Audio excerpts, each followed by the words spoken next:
Hello বন্ধুরা, আমি মৈনাক চলে এলাম নতুন একটা ভিডিওতে। আজকে এই ভিডিওতে কথা বলবো জিতু কামাল ও শিরিন পালকে কেন্দ্র করে। আজকে শিরিন পাল অর্থাৎ পর্দার ধারাবাহিকের অপর্ণার জন্মদিন। আমার চ্যানেলের পক্ষ থেকে শিরিন পালকে জন্মদিনের অনেক অনেক শুভেচ্ছা। সে এইভাবে দর্শকদের ভালোবাসা পাচ্ছে এবং দর্শকরাও তাকে এতটা আপন করে নিয়েছে। আমার চ্যানেলের পক্ষ থেকে তাকে জন্মদিনের অনেক অনেক শুভেচ্ছা। শুধুমাত্র এই ধারাবাহিক না, তার আগামী যে সমস্ত ধারাবাহিক বা যে সমস্ত প্রজেক্ট আসবে প্রতিটা প্রজেক্টেরই জন্য আমার তরফ থেকে অনেক অনেক শুভকামনা রইল।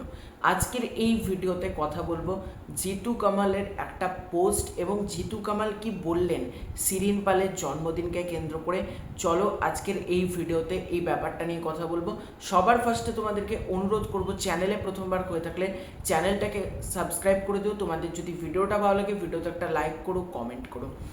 তো জিতু কামাল ফেসবুকে একটা স্টোরি দিয়েছেন। তিনি এখানে লিখেছেন হ্যাপি বার্থডে শিরিন পাল। তোমাদেরকে সাইডে আমি ফটোটা অ্যাটাচ করে দিচ্ছি, তোমরা সেখানে দেখতে পাচ্ছ। এবার এই ফটোটা দেখে অনেকে বলছে জিতু কামাল কি কিছু লিখলো না, জিতু কামাল তাহলে কেন, জিতু কামাল তো বরাবরই কারোর জন্মদিন হোক যে একটা বড় সড়ো কোটেশন বা ক্যাপশানে কিছু জন্মদিনের শুভেচ্ছা জানান, তাহলে এবার কেন আমরা পেলাম না, অনেকে এটা বলছে।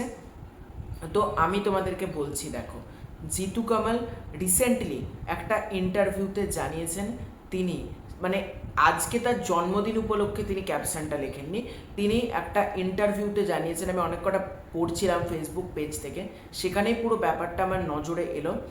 তিনি জানিয়েছেন শিরিন পাল প্রচণ্ড পরিশ্রমী একজন অভিনেত্রী।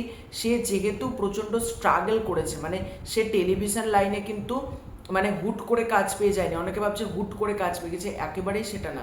সে নাটক অর্থাৎ স্টেজ শোতে কিন্তু একটা জনপ্রিয় মুখ ছিল।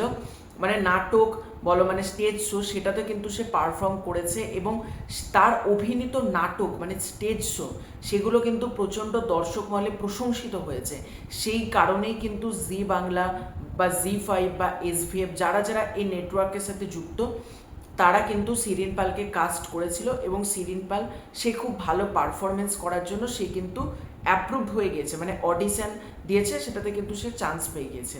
এবার জিতু কামালের একটা ইন্টারভিউ পড়ছিলাম, সেখানে সে জানিয়েছে শিরিন পাল প্রচণ্ড ডেডিকেটেড একজন অ্যাক্ট্রেস।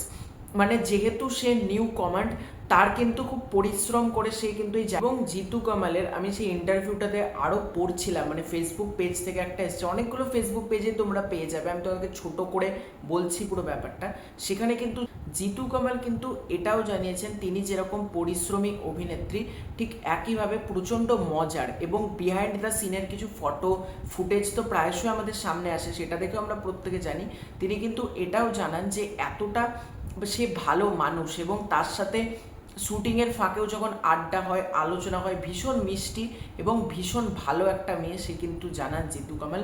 এবং এই গোটাটা ইন্টারভিউটা আমি পড়লাম, সেখান থেকে আমি যেটা বুঝলাম জিতু এবং শিরিন শুধুমাত্র পর্দাতেই যে তারা খুব ভালো পারফর্ম করছে একেবারেই কিন্তু সেটা না। যখন পর্দার বাইরে অফ স্ক্রিন ক্যামেরা যখন অফ হয়, ক্যামেরা ক্লোজ হয়, তারপরেও তাদের মধ্যে বন্ধুত্ব সব সময়তেই কিন্তু খুব ভালো। এটাই কিন্তু আমার জিতু কামালের কথা শুনে মনে হলো। এবং জিতু কামাল শিরিন পালকে জন্মদিনের শুভেচ্ছাও জানিয়েছে, সেটাও তোমাদেরকে আজকে এই ভিডিওতে জানিয়ে দিলাম। তো তোমাদের এই পুরো ব্যাপারটাকে কেন্দ্র করে কি মতামত কমেন্ট করে জানিও। খুব শীঘ্র দেখা হচ্ছে নতুন কোনো ভিডিওতে, ততক্ষণের জন্য বাই।